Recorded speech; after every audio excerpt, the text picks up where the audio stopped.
justice. Je découvrais dans ma chair la capacité de ma mère à convoquer le diable dans mon corps, à me maintenir les yeux ouverts sur quelque chose qui s'est remis à me briller de l'intérieur. Partage de mer, pourquoi exploser? Le terme a provoqué une déflagration dans mon ventre et j'avais la nausée. J'étais blessée de la véhémence renouvelée de ma mère. Et le ton, la formule, la violence de sa formule interrompt ma rêverie.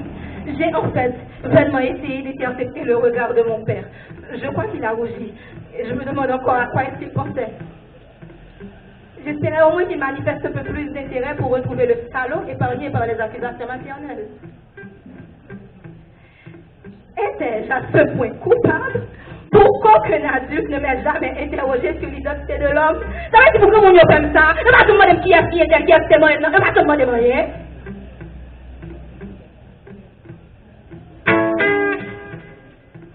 Comment faire un billet si tu me demandes dans la vie? Pas seulement qui est moi, non? Mon parole. Gros posé, ou pas?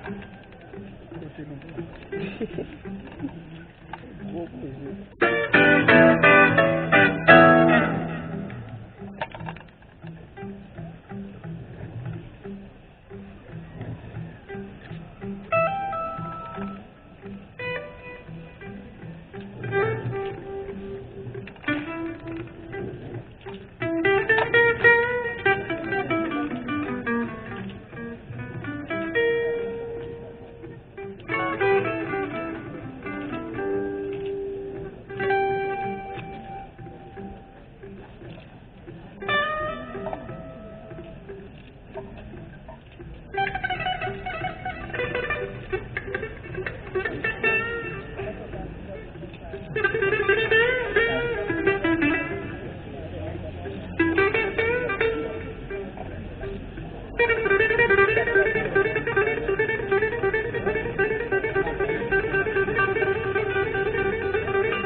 Mon père ne devait pas être mis au courant. Non, mon père ne devait pas être mis au courant. Pas de cette façon, pas en ma présence. Pas en ma présence comme ça. Mon père ne devait pas être mis au courant. Pas de cette façon, pas en ma présence. J'avais besoin de son amour, de son affection, de l'admiration que ses yeux me témoignaient d'habitude. Mais il n'a pas vu de mots, il n'a pas vu de gestes, il n'a même pas vu de regard, pas même de regard furtif. Il n'a pas eu de regard furtif pour redresser la barre de l'estime pour moi-même. Et j'en ressens encore foutrement le besoin.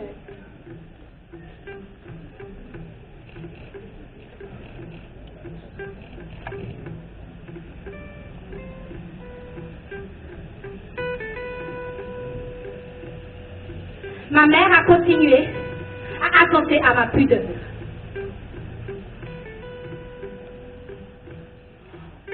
Aucun de ses interlocuteurs n'a eu de mouvement pour la petite fille. Aucun. Je le vivais comme un supplice chaque fois qu'une nouvelle parole taponnait et ne réagissait. Elle ne réagissait pas pour m'assurer de sa solitude. Et surtout ne réagissait pas pour raisonner ma mère, pour me signifier de sa compassion. J'étais comme convoquée à un tribunal où le regard de chaque juré me condamnait à porter seul le poids de ma bêtise.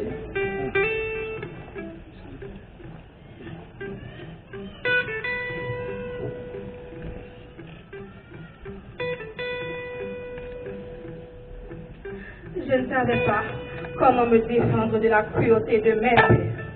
Je ne savais surtout pas Comment répondre à leurs questions? Comment éviter de prendre le sujet?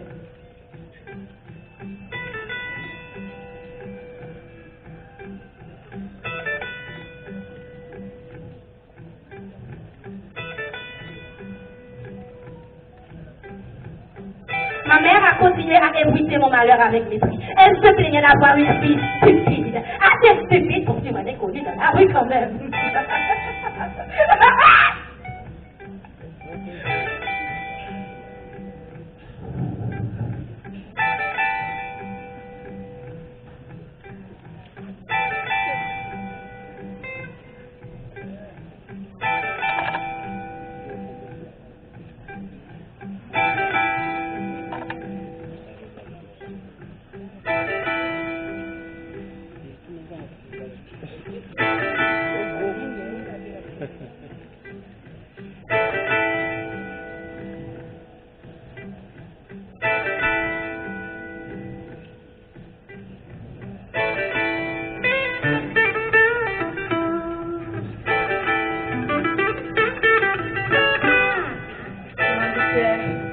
Je m'habituais au manque de tact de ma mère, à l'absence de mon père, à l'indifférence de mon père, au silence de mon père. Mais je tenais à ce que l'affaire reste confidentielle. Je voulais qu'on oublie, mais le droit à l'oubli m'était refusé. Oh non, père, le droit à l'oubli m'était refusé. De toute façon, ma mère y veillait.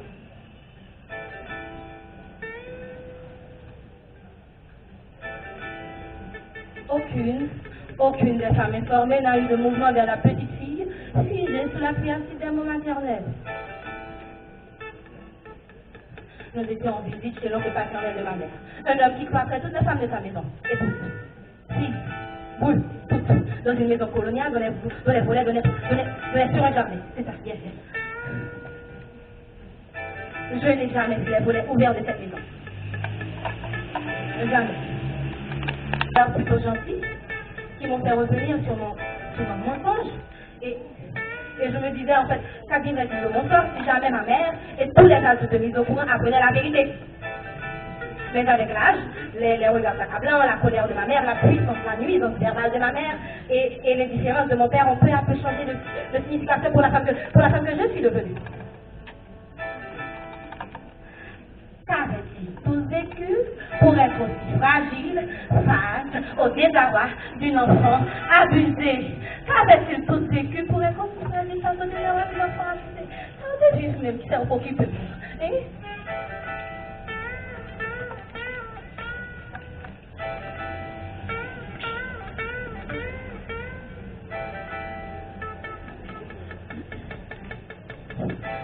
Les jours suivants, je me suis empressée en rentrant à la maison de raconter à ma mère la bonne action que j'avais commise. Je venais d'aider un homme à porter un lourd filet de coke. C'est quand même une bonne action qui méritait les louanges. Rien qu'en quelques secondes, je me suis rendu compte de ce que j'avais fait de mal. J'étais irrémédiablement bête d'accompagner un homme même très vieux chez lui.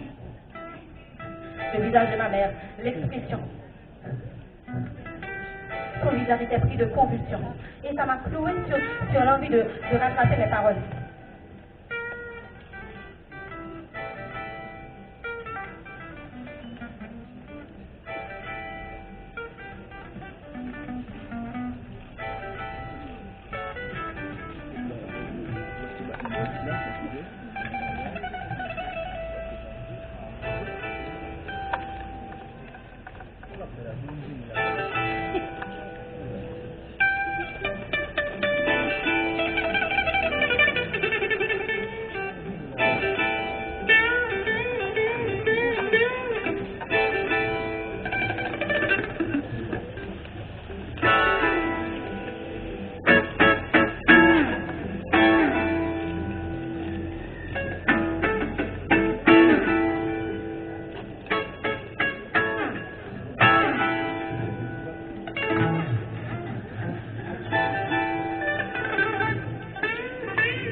Je m'habituais au principe maternel selon lequel je ne méritais pas de louange. D'ailleurs, un carnet de notes que je donne à signer me vaudra de la part de ma mère. Les bonnes notes, ça ne veut rien dire. Si tu es dans une classe d'abrutis, ça ne signifie pas que tu es doué.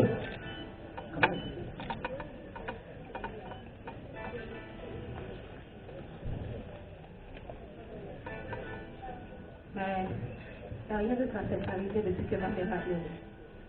À part quelques festivals. J'avais possiblement le même âge que la première fois. J'attendais devant les salles de piscine. J'accompagnais ma mère dans un marché aussi fréquenté, dans le marché couvert de maisonnées. Mon regard a croisé une scène incroyable, une scène choquante dans ce marché aussi fréquenté.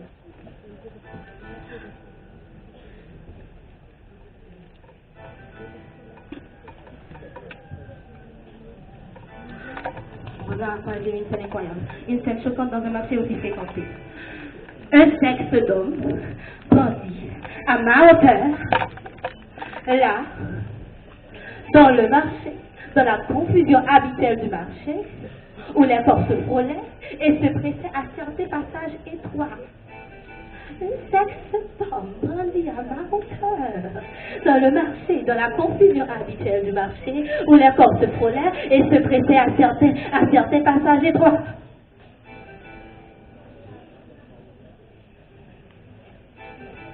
Je n'ai pas su qui appeler, à commencer par ma mère, à qui je craignais de rappeler ce que j'avais failli subir. Je cherchais une aide, une issue à la scène choquante. N'importe quoi. Quelqu'un. N'importe quoi. De nouveau, j'étais acculée à la plus traître des solitudes. Partout, j'étais seule. Dès qu'un homme me menaçait.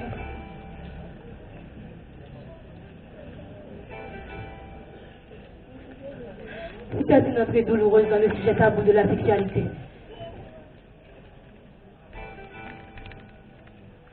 Mais rien de grave n'est arrivé depuis que ma mère a hurlé. Ma voix ne s'est plus heurtée à l'écho de sa fureur. Ma voix, je ne la connaissais pas moi-même. Je ne pleurais plus. Les événements graves pouvaient se succéder. Il ne me venait plus jamais à l'esprit de pleurer. Plus jamais. Je ne devais pas m'apitoyer sur mon sort. Je ne devais plus pleurer. Les événements graves se succédaient. Il ne me venait plus jamais à l'esprit de pleurer. Plus jamais. J'avais déjà appris à négocier avec cette partie de moi assez connue de la famille. La petite fille idiote qui pleurait et qu'on traitait de fragile.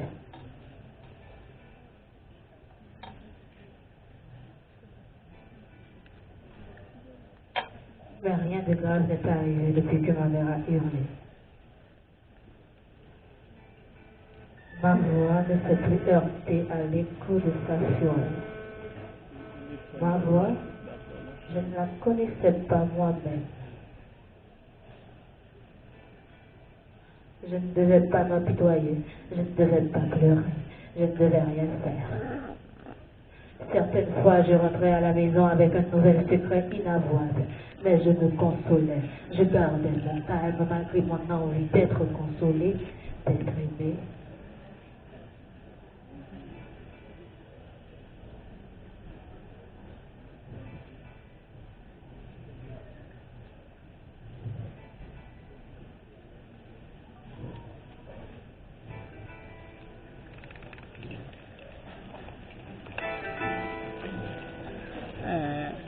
Yo Salma. La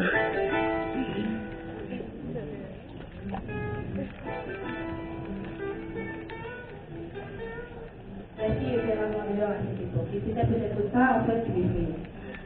Cette absence si régulière qui faisait de moi une paria. Une fois,